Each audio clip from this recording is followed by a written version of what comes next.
Welcome to Crazy Grandpa DIY Projects. Today we're doing vinyl plank flooring. I'm going to show you how to set up a pattern so you have little waste and less cutting, and the floor will go much quicker. I'm going to show you how to do it. It's pretty simple. So check this out. Watch this video. You're going to say in the end, hey, we wasted all that material, all that time, and now we got a mess. You got to see this video. Save you from making a lot of mistakes. Trust me.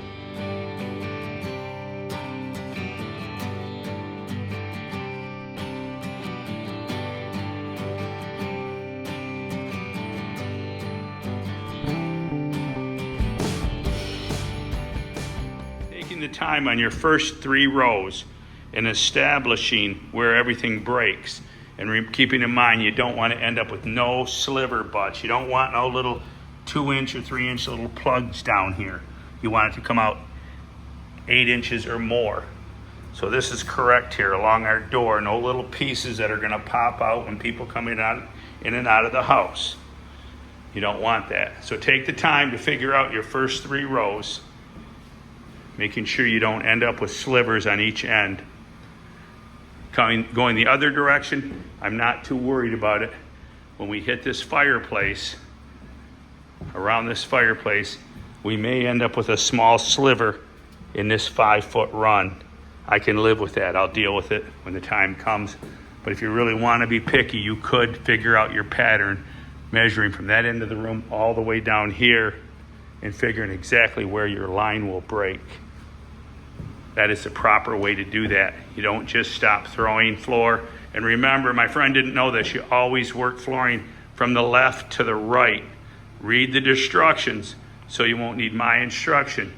All right, it's pretty simple. What we did here, you can see our pattern. We're stepping down. And yeah, most of these products tell you to keep a minimum of 8-inch overlap.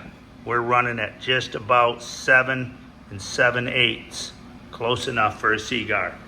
All right, here we go. We started out, I got it down to, I made a few cuts when I started at the very first row down there. We keep repeating ourselves every 3-4 rows. We start out with a 29 3/8 piece. So every time I make a cut, that's the only cut I'm making is 29 3/8, the only measurement I make. Other than coming to the other end, full board, and then we make a cut. When we make this cut, this piece throws over here. This will be our starting piece on the next row, which is 8 inches off. And then full plank, full plank, full plank. That cutoff piece, one of these cutoff pieces ends up over here in my little pile I'm saving for the bedrooms and the closets. We will have a male end. You got your male ends and your female's ends. These will have to be used. Hopefully they can be used up in closets, but that's our only waste, other than we have a little piece that we cut off. There's very little waste in this. We're using most of the materials getting used up. I believe this is one that we cut off that we can't use. It ends up getting tossed. So I cut this full board here. This piece is going to finish that row. This is starting our next row. This is going to be a repeat over and over and over again. So you don't have to keep measuring and figuring every time. So if you don't mind having this pattern, somewhat of a pattern, the step down, bang, bang, bang, repeat pattern, this is the way to go. Otherwise, if you want it all radical, no pattern, then you will have a lot more measuring to do. So if you don't mind the pattern, I'd run with it. It'll be much quicker. Always work out of 2 boxes. At least 2 boxes, so you don't get all the same color. If you get a bad box, it's all one color. It doesn't look funny. And when you take your board, you get to the end of the row. We're down to the end of the row. Instead of breaking out a tape measure and measuring, just take your male end. This is the male end. Your female end's already on the floor. Point your male end to the wall. Lay it down here, marking like a 1/8 of an inch shy of your joint. You want to keep these floors pretty tight. And then that's your cut mark. There's your cut mark. Toss the tape measure away. If it drops and hits the floor, it will crack and break. But here it shows you in the instructions, and they're all pretty standard on this, working left to right with your your female piece on the left, your male tucking in and tipping down on the right. All right, just tips for vinyl plank flooring tips. Now, I've never used one of these until this job. I think I did maybe once. I used one of these, borrowed from a friend, but my friend Roy bought this. I call it a giant paper cutter. They're like $100. But man, what a deal. Now this piece here will go here. All right? That's gonna start our next row. This is gonna fill in the last row. Zero waste. Zero waste. There you go. There you have it. So pretty much, if you're doing this correctly, you won't even need tools. You have your male end. I'll show you. Here's your male end. Snapping into the female end. You will do the short little butt joint. I call this a butt joint, equating that to drywall, the old drywaller I am. Slipping the male tongue into the female groove. Then bringing it down. No tools needed.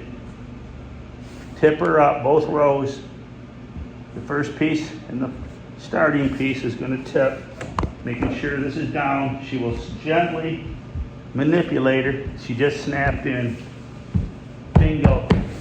She's in, no tools needed. But you will want to watch, make sure she's good and tight. If she's not, you want to gently, very gently tap this. Make sure your block is on the edge, not the bottom tongue, because you'll crack it. Give her a light tap. Don't think you're nice and snug. This is nice and snug, but sometimes I find a small gap, and you will hear a little click when you do this. You can almost do this toolless. All right, here's a little tip, snapping the flooring together. Luxury vinyl plank with attached pad. I think my client said he paid like $35 a box, and after an 11% discount, another discount, figures he's down to like $20 a box. It is waterproof, but it's very brittle. Warning, caution, very brittle. This piece, look at it cracked, and then I accidentally stepped on the edge of it. It cracked. It fell off, cutting it with the cutter.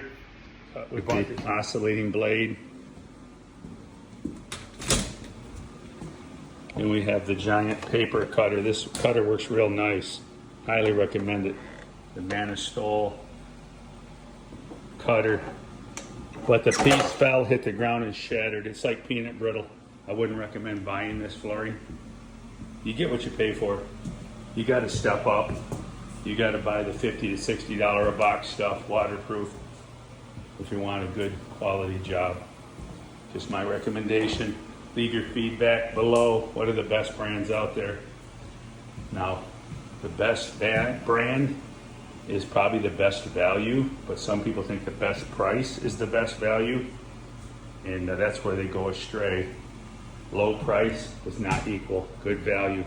Sorry, guys. Sometimes you gotta go. When you gotta go, you gotta go, if you know what I mean. All right, thanks for joining us today. Leave your comments and questions below. I'll try to answer them the best I can. Been laying vinyl plank flooring since it came out, I don't know, 20 years ago has it been?